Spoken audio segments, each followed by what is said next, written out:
Um, hey, Yo House community, thank you for joining us. We got a very special guest, Dr. Alex G, one of my favorite authors, author of Jesus and the Hip Hop Prophets. Um, really influential transformational leader, catalytic leader, bridge builder, all these different things.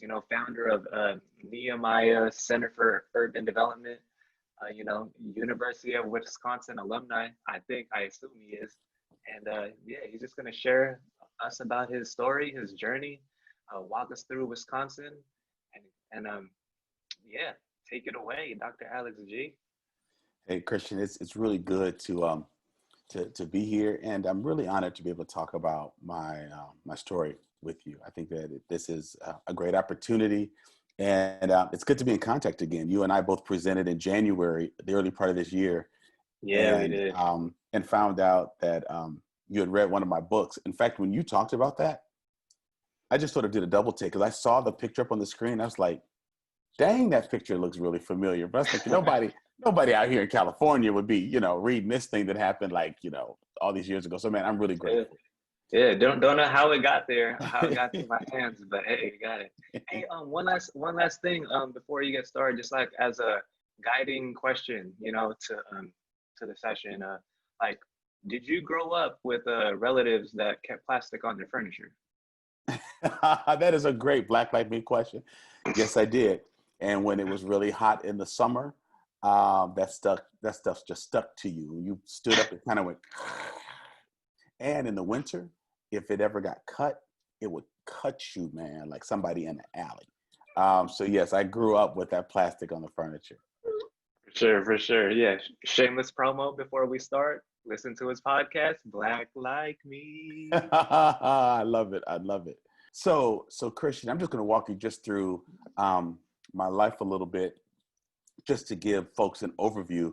And I'm going to try to do 56 years, man, in about 4.5 minutes. But Oh, you listen, got this. Yeah, so I'm just going to go through my slides quickly. But I was for sure. born in the early 60s in Chicago. My folks divorced shortly after I was born. My father was physically abusive. And so that was just sort of the start of my life. You see me sitting on some plastic furniture, furniture with some plastic covering. Fast forward, I became a Christian. My grandmother led me to the Lord. My mom wasn't a Christian. I was the first of grandkids, I believe, to become a believer. And I had a dream when I was about 14 years old, where I was telling my pastor of our church plant. It was in my family's living room. I was telling him, God gave me a dream and he showed me where our church was going to be built. This was like late 70s, like 77, 78. I had this dream, had no idea that I would become the pastor of that church and be the one that would actually build it out, but a reminder that God speaks to the disenfranchised, particularly children. This next shot just warms my heart. It's a shot of our living room church. At its height, there were about 9 of us. About 2 were adults, the rest of us were kids. I led a lot of my friends to the Lord because I was taught, hey, if you're a serious follower of Jesus, you need to tell your friends about it. And so this is a living room church scene. I used to lead Bible study because our pastor lived in Chicago, about 3 hours away. So I was responsible for midweek service and Friday night services, prayer meetings, and any Sunday services he couldn't come. There are 3 folks in this picture. I'm in here with my friend David and my sister Laleda. We are the 3 longest serving members of clergy in the city. So we were just kids in this photo, but I'm now the longest serving pastor, and the 2 kids I led to the Lord are 2 and 3. I became an activist at a young age. There's a photo of me marching with some friends after the Rodney King trial, and the LA riots and the OJ trial. And so a lot was going on. Fast forward, I became the senior pastor of our church. It became a place where young people could come and really find the Lord. That was important to me because I was a kid when I came to the Lord. It's a multi-ethnic church. The mixture is predominantly Black and white, but we're seeing more Latino and Asian American folks and multiracial folks coming in. We have a good mixture of men and women who serve on our board and as pastors, as ministers. And you see the diversity on the stage and not just in the audience. I've learned a lot about the love of God in Christ by having the beautiful mosaic of folks coming together around me. our church became very involved in outreach. I created a nonprofit called the Nehemiah Center for Urban Leadership Development almost 30 years ago, just touching the most disenfranchised African-American folks because we were growing in numbers in Madison. However, we were not represented in professional settings like judges, teachers, administrators, social workers, counselors. So what we noticed is that a lot of our Black children were going to juvenile prison, or they were going to mental health facilities. A big area of our focus was working with men coming out of prison. Part of my work in grad school was focusing on the impact of fatherlessness on Black men.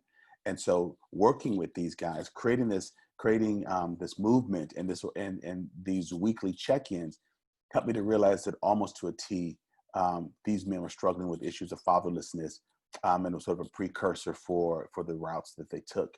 What I didn't count on was that by working with these men, they became brothers to me. They challenged me. They helped me process my own fatherlessness.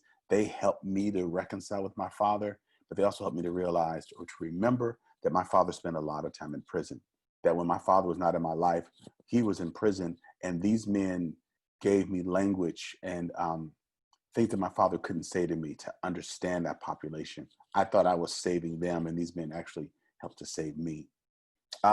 There's a slide here with just headlines about Madison. When people hear about racial disparity in Madison, they think, but no, that's the Berkeley of the Midwest. Your state motto was forward.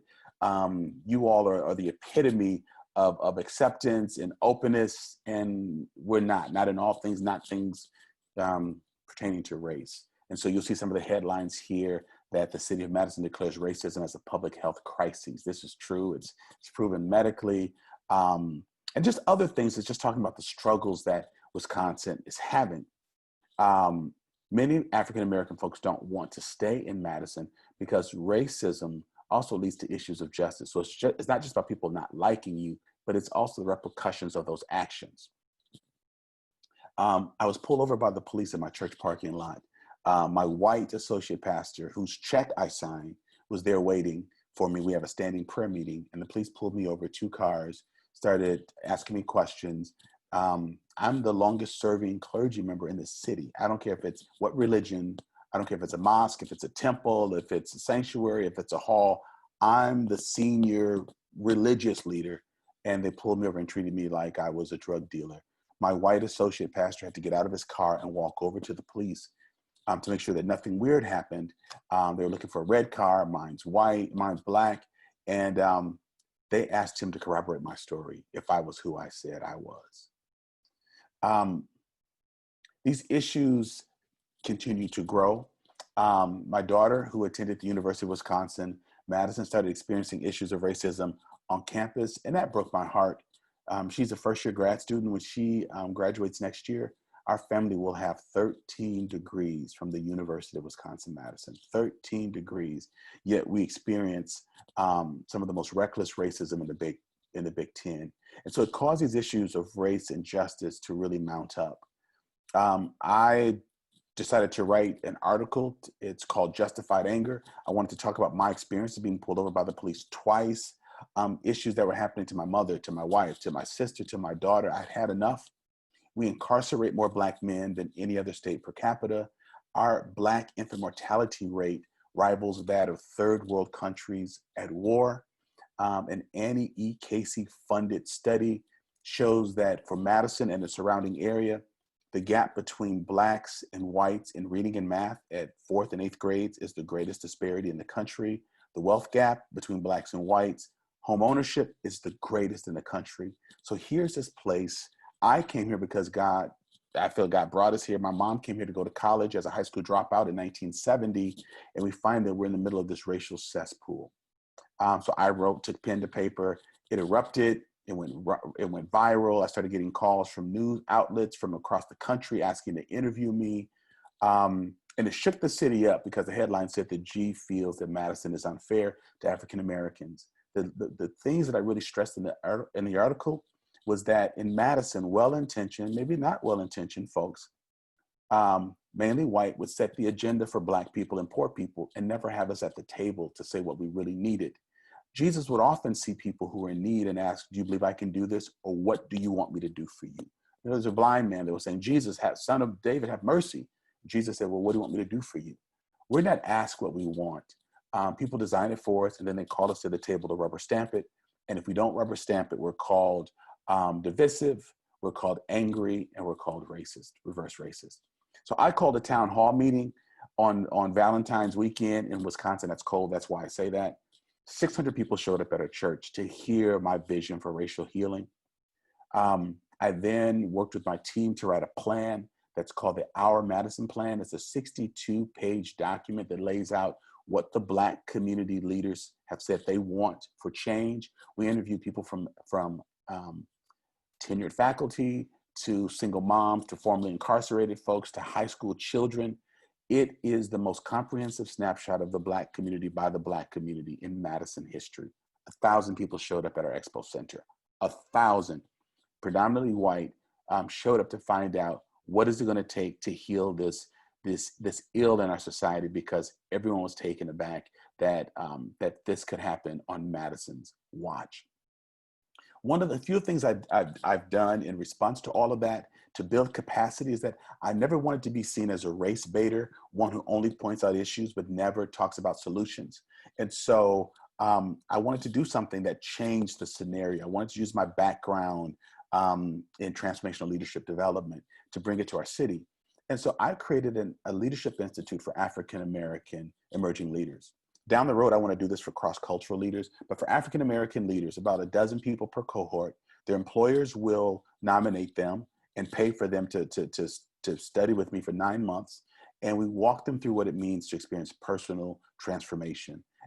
Because I feel that we need to attract more African-Americans to speak into the issues of racial diversity and disparity in the city, and not more non-African-Americans. And so I'm trying to put more leaders in the pipeline. The flip side of that, I've created a U.S. Black History course where we have contracted professors from both the history and Black history departments at the University of Wisconsin. My degree was from the University of Wisconsin in African American history. And each cohort has about 250 students, mainly white participants. It's now grown in numbers of Asian Americans and Latino Americans who are attending it. We cap it at 270 people because we break them up into 27 groups of 10. It's a 9-week course that begins in January and goes through the end of April. We have now taken 1,000 people through this course. Some of them are even judges. I'm standing in this picture with 4 Dane County judges. The woman with the parka on, standing on the outside, was just elected to our state Supreme Court. She came to our history class. She's on my podcast, Black Like Me, explaining how the history class has shaped the way she thinks about her work on the bench and has helped to prepare her to be a Supreme Court justice. She attended all 9 weeks. This is just a way of ministry influencing, moving outside of the church. This is sort of shifting gears, but in this picture, I'm standing in a salmon colored shirt. It looks like the one that I'm wearing, but it's not the same one. I don't want you guys to think that that's just my camera shirt. But I'm standing here because on Ancestry.com, in finding out information about my great-great-grandfather, who was half Welsh and half Black, he had green eyes, straight wavy hair, I found a white relative. It's the bald gentleman standing on the lower level of the steps here. He responded, and what we found out was that his great-grandfather, Robert Lafayette G., and my great-great-grandfather, Henderson G., were half brothers, that they were both the sons of Reuben G., a slave owner in Leake County, Mississippi. The white people in this photo, except for the man and the woman standing together in the blue, the other woman standing behind me next to my sister is a cousin. And then John is my cousin also. He invited me to New Orleans to come and meet my white family. We've been developing a relationship and a rapport. He's got a son who's a pastor in Long Beach, California. We're building a rapport. But I began to realize that I have white G relatives who I had not. I knew that that's the story of many African Americans because my name is no longer West African. G is a Welsh name. It really comes out of the UK. Probably the origins is in France, but the G's really migrated to the UK. I've always had questions about what my name means and where it's from. Some have thought that it's Chinese, but it really comes from the UK. And I met my other white relatives. Amazing. That changed my life. I created a podcast after that, talking about race relations, because I'm not just the son, the great great grandson of a slave. I'm the great great great grandson of a slave owner.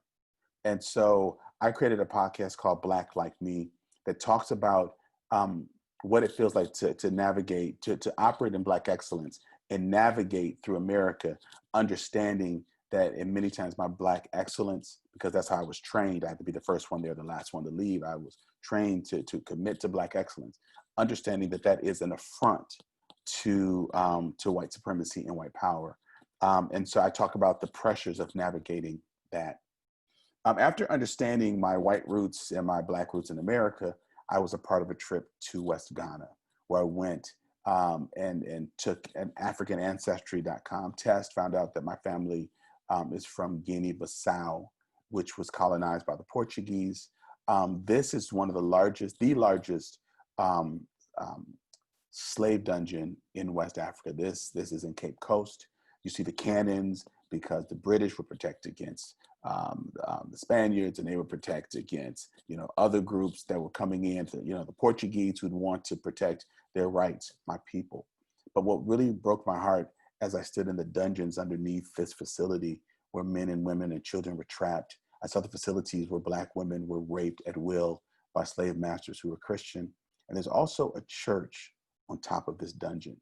And so the church bells would go off, and the trapped Africans could hear Christian church bells go off as they sang hymns to Jesus, as they raped children, raped women, raped men, branded them like animals, refused to bathe them for months at a time, where they stood in their own and others' feces that was piled up. We saw the mark on the wall 18 inches off the ground.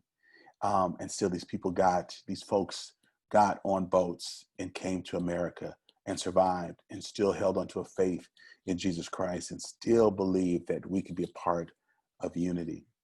The last thing I want to say on my slide is I'm working with the broader community to create the African American Center for Cultural Advancement, because there's such rich history of African Americans. And I know it might seem partial because I'm African American, surprise. But James Baldwin made a quote. He's a famous American writer who said, "To the extent that you don't understand the plight of the Negroes," he said, "you don't understand yourselves or America, because much of America's rules, legislation, even Constitution was built around, in place of, in lieu of African Americans, and keeping them, us, and other disenfranchised people out of places and positions of power." And so much of America has been shaped around building systems of becoming a world power on free labor, and that of my relatives. And not just cotton, but sugarcane that became molasses, that became rum. And it allowed America to become a superpower. We're building a center on the 6 acres next to our church. It's right off the highway, and it will be a place that not only African Americans will shape, and there'll be storytelling and exhibits and places where key and professional, and not professional, but famous African Americans will come and leave their works, their poems, their costumes. But it's a place where non-African Americans can come and walk through this center to experience the life of African Americans. It will also be a center, a cultural hub with places for performances, a business incubator, a place for small Black businesses, a place for daycare and educational programs, a place for entrepreneurs to go and just work each day. But it's a way of building a center for cultural pride, so we can move the needle on Wisconsin being the worst place in the nation for Black people to live. I can't believe that this is part of what God has me working towards. But this is how I'm using the truth of my story, the pain of my story, and the history of my people to do something very positive in Wisconsin that will be a key cornerstone in the Midwest, a place that people will come from all over to understand and to the history and receive the strength of African American folks in order to have a better, more accurate understanding of America. And hopefully it will help people to understand how they need to know and understand their stories as well. So I think that's the fastest I've ever walked through my life, Christian. But I just wanted to give you just that overview of my life and my work that grows out of my life's experiences. Yes, that indeed was the quickest, streamlined version of your story. Like, thank you for sharing. Like I said, this is my second time hearing that. I read your books, listened to your podcast, and like one thing that I really love about what you do is that you have impact in your community and within your context. You didn't move to Oakland where all the history is. You're creating history in Wisconsin. Like you really embrace the call, the divine assignment to be in Wisconsin, which doesn't make sense, but it makes sense in other ways. But yeah, um, yeah, like Definitely. you, I have to. I just believe you have to really bloom where God has planted you, because God doesn't make those kinds of mistakes. And if we get to pick and choose absolutely. where we think we'll be successful, then why do we need God and need faith? And so, although it's very dangerous on so many levels, and damaging to grow up in a place. I mean, like one of the headline shows that in places where there's extreme racial isolation, it becomes an indicator of future health issues, not just mental health, but physical health issues. Hmm. But I have to trust that if those of us who have been able to navigate the system just run and abandon everyone else who's there, those who don't have options to go other places, then how do we call ourselves leaders if we run from the problems and those who are ensnared by it? Absolutely. Like, yeah, you got pulled over in your own church parking lot that My you've own been church going to parking for lot. years. Yeah. And you had to have a white person to co-sign for you to get out of the problem. Right. And what I love. Oh yeah, go ahead. Sorry to cut Yeah, you I'm off sorry to kid. for I just clapping. want to say this to people. I want people to understand this. Um, I'm a former class clown. Still a little bit of it in me. I'm a practical joker. I like to laugh. When I was pulled over that second time, and my friend Kevin got out of his car, a newer car than mine, nicer car than mine, larger car than mine, because people think when Black people say this, well, what were you driving? It doesn't matter what I was driving. I'm a Black man in our church parking lot, a car I paid for. I've got 40 years of pastoral experience in the city. He walks over. I love Kevin, but there is no way I'm going to get out of my car in a dark parking lot. I'm a brother. I keep my hands at 10 and 2 on the steering wheel. That's how I was trained as a person of color, because I want to make sure that no one thought I was up to anything. I had any concealed weapons. And so as he sat there, making sure nothing happened, and they're asking me questions, and the American dream started to unravel for me. It wasn't just a matter that I just said, I'm going to call the NAACP. This sucks. This is an outrage. There will be a full investigation.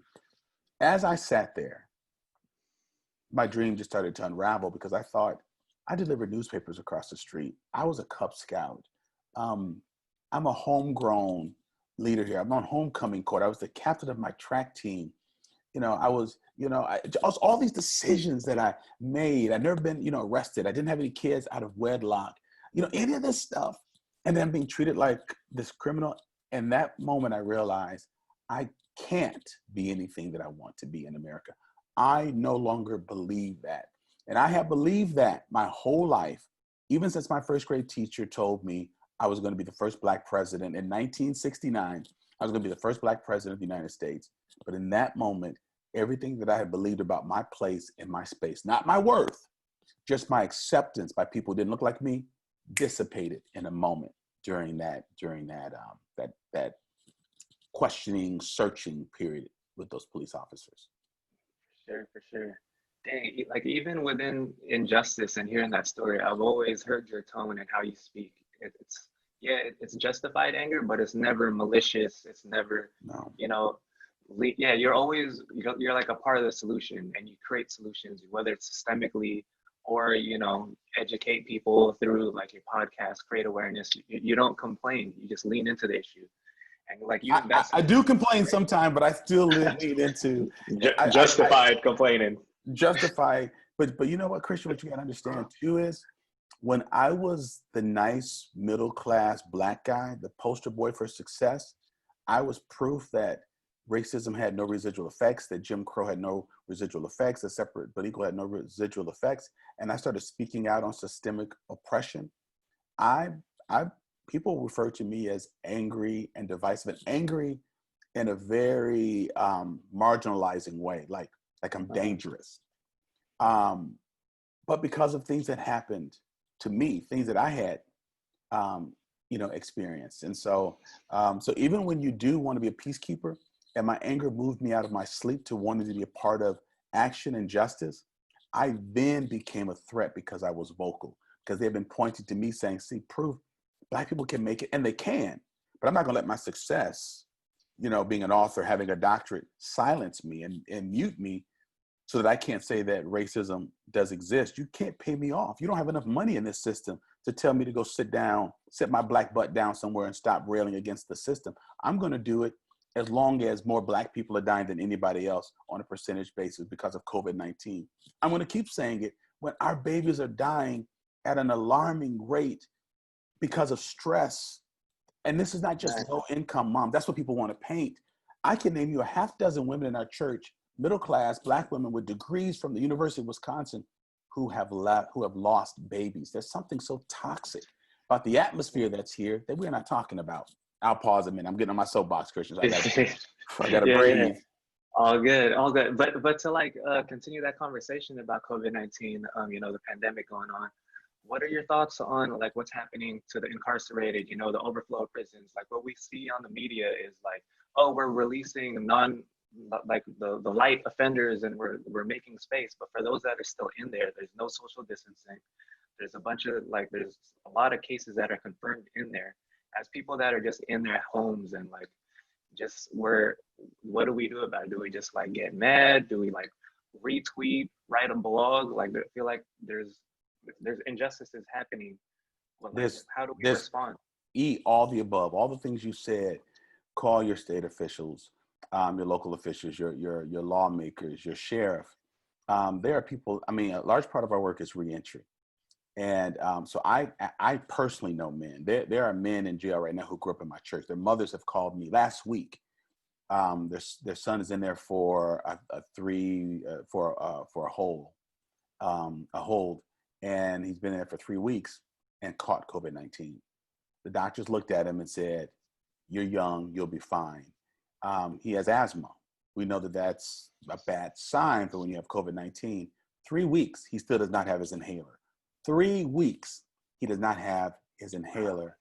And so it's breaking my heart. So yes, we call your sheriff, call the media. If you know you have relatives or friends or congregants or people in jail, call them and find out how to support them, because it's scaring the daylights out of them, because a speeding ticket or a violation on one of your rules could give you a death sentence. And this is sad, the general perception is, well, if they weren't in jail, they wouldn't be exposed to this. Most of the people in prison in America, 90% are coming back home. Very few people are on life sentences or on death row. Most of the people are coming out. And so whatever this person did, it did not carry a death sentence. And so I've got a friend, Dominique Gilliard, who works with me in Covenant, who's done 2 funerals for folks at Statesville Prison in Illinois.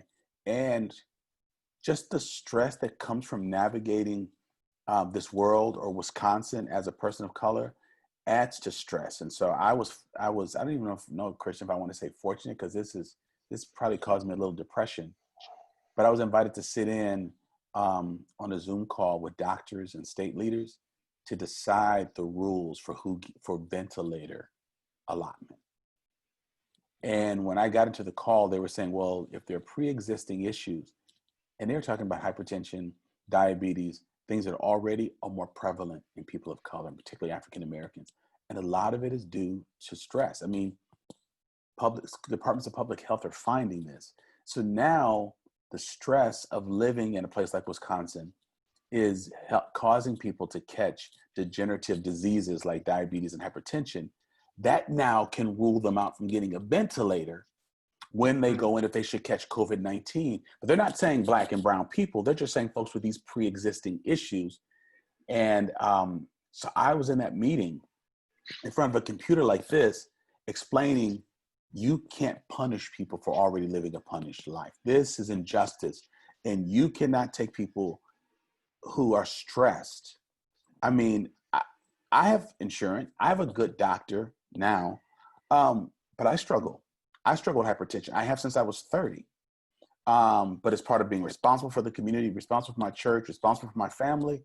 And so do most African-American men and women my age.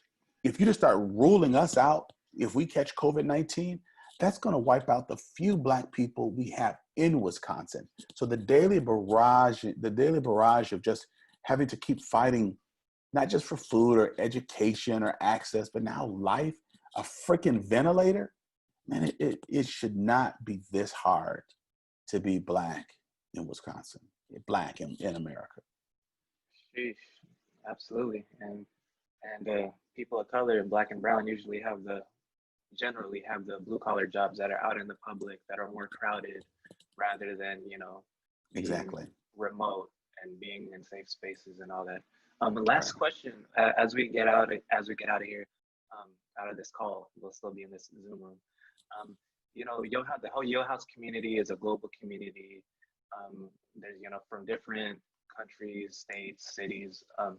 Like, what is the importance of non-Black allies, and how do we, like, whatever it is, break down our biases? How do we get started in having a social justice framework? How to create societal change, to have a social justice mindset, and all these different things. Like, me being a come upon an American, Filipino, have Asian friends, have other friends of other ethnicities that aren't Black and brown. Like, how do we help in this time and throughout time? Sure. Like, That's a yeah, give us that's a a good starter question. kit. Yeah. Starter kit is we really have to understand that this is real. This is not just people crying wolf because they're upset with the way things are happening in America. So Black people of color, just making these things up. First, you have to understand that these things are really happening. I would say educate yourself, and that could be academically. Read the history books, not just the ones that you got in school, but read ones by people of color who've done great scholarly research. The other thing is find relationships that are cross-cultural. You can't just live in your own little world, in your own little sphere, and try to comment on someone else's life, because that's not right. It's not fair. Christ came to earth, not just to take on our burden and to die, but to connect with the human condition. I tell people in Wisconsin, there are more Black people in Wisconsin than at any point in the history of the world. So if you don't know someone who's Black, it's because you have chosen not to know someone who's Black. And so we can find folks and build relationships with them. I think that piece is important. People can support causes that are doing great justice work. I think we have to also ask, how have we come to the understanding of our knowledge about race? Because people of color are made to sound like we're just whiners who don't want to work hard and just give us stuff. And to call people lazy who worked for free for centuries to make America a world power, to fight for Americans' causes in world wars, and come back, and you could use your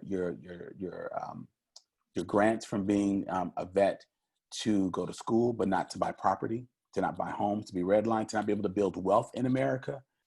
With my white relatives, we seem like we're equal, but they have a 150-year head start on us because they owned us. We made them rich. And for 150 years, we caught up so that now John's daughter is in grad school and so is mine. But that didn't happen overnight. It happened because my mother, my mother's mother, my mother's mother's mother worked hard in doing that and instilling that in me. My mother was a sharecropper and so was my father, which meant both of them picked cotton for a living as little children. I'm one of the first Black folks of that lineage that did not have to pick cotton in the morning. And so just to understand that 150-year head start, and that's just in my family, that's just with the white relative, that's not just all of America. I think we have to understand how real this is in order to have our eyes open. Much of the trouble that Israel got into in the Old Testament were issues of injustice. We always talk about just false idols. That was a part of it. And we just talked about sexual sin. But when they forgot the poor, the widows, the fatherless, the folks who were foreign, God got really upset because he said, when you were foreigners, I protected you. And so we just have to understand that Matthew 25 is just saying, when we don't take care of the foreigners, the outsiders, the naked, the imprisoned, we're really doing that to Christ. And so I think people have to understand these issues, not just to be nice to people who look like me, but to be a Matthew 25 believer who understands that unless we're caring about the most marginalized, we can't care about God. The Father tells us in Scripture, if we're not reconciled with each other, Leave your gift right at the altar. There is no worship where there is no reconciliation. He just says, stop it. There is no worship where there is no unity. And so don't pursue this for a head game. Pursue it for your spiritual gain. Because if we don't love the most marginalized among us, there is no way we can say that we love a God that we have not seen. That's in the book. That's scripture. So I would encourage people to lean in, listen to Black Like Me. We're trying to take our history classes global. We're trying to find some ways to create a better platform. We have the content. We just don't have the savvy to put on the platform. So if any of the Yo House family folks know how to take information like what we have and put on the platform, hit a brother up. But I want to make it easier for people to lean in and to understand these issues, because Christ was an enemy of the state. Christ was a refugee. Christ was a runaway. Christ was born into poverty. And what we do and what we don't do towards the poor shows how we would have and how we do treat and love Christ. So for the sake of this world that's looking for a risen Christ, the proof of which is detailed in our love for one another. Christ said that. And if we don't love each other enough to understand each other and to lean into each other, to weep with those that are weeping and rejoice with those who are rejoicing, if we don't take that seriously and to heart, our faith will never be strong enough to win this world over. Our faith, our mission will be anemic at best if we don't learn to love the least and the left out and the most disenfranchised among us. So put yourself in harm's way. Meet someone that's different. Read something. Study something. Get it. And don't say, well, I live in a all, non-Black area, all white, all Asian, well, whatever. Get a Netflix series. Get a book. Find somebody on Zoom. But you've got to understand these causes, because, and I know I'm getting long-winded, but I just got to say this. Even now, as Asian Americans are experiencing this huge backlash over COVID-19, Black people know what it's like to be hated and feared because of our skin color. We can relate to that. But the world powers, because they didn't want people of color to really connect up, put us at odds with each other, telling certain groups, you're the model minority, they're the lazy minorities. This is an opportunity for us to build those bridges. When we Black people marched on the Edmund Pettus Bridge, when the Black people fought for voting rights, the things that happened because of Black people opened doors for folks from Asia to come to America and didn't have to come as indentured servants or basically enslaved.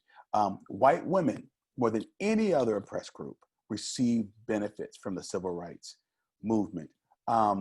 Asian American rights, civil rights, was based upon Malcolm X and Black Panthers and Martin Luther King Jr.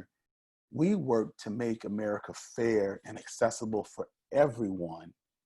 And when it's just us and Black people in a room, we say, damn, everybody has forgotten us and we died for everybody. I think people just need to know that story. We don't need people to just stop us and say, thank you, Black people, for being the descendants of folks who have fought for all of us, but we need people to know. Amen to that. Action steps. Seek Yes. wisdom, gain knowledge. Yes. Read Matthew 25. Come on, live Matthew 25. Yeah. Get on Netflix. Watch 13. Watch Right. When They See Us by Ava DuVernay. Right. Listen to podcasts, Black Like Yeah, Me. Black Like Me. My sister's got one out that's called Defending Black Girlhood. 65,000 Black women are missing in the U.S. right now. Who's even shocked by that? If someone said 65,000 quarterbacks from high school, 65,000 Olympic athletes, 25,000 police officers, 25,000 nurses, 65,000 Black women, that's just reported. In America, we don't even know, we don't even care. 70% of our homes are being led by Black women. What is this saying about their value and their importance? And they are the backbone of not just the Black community, America, because all the Black people we like and respect, they came from a Black womb. And they held the family together. 65,000, Defending Black Girlhood. That's another podcast that will really give people insight into what it looks like and feels like to navigate America as a person of color, but more specific, a Black person. Amen to that again. With that being said, thank you for joining us, Dr. Alex G. We appreciate your time. This is amazing. Yeah, we co-sign you. You're Yo House certified, and you're always welcome in our community. And yeah, Thanks again.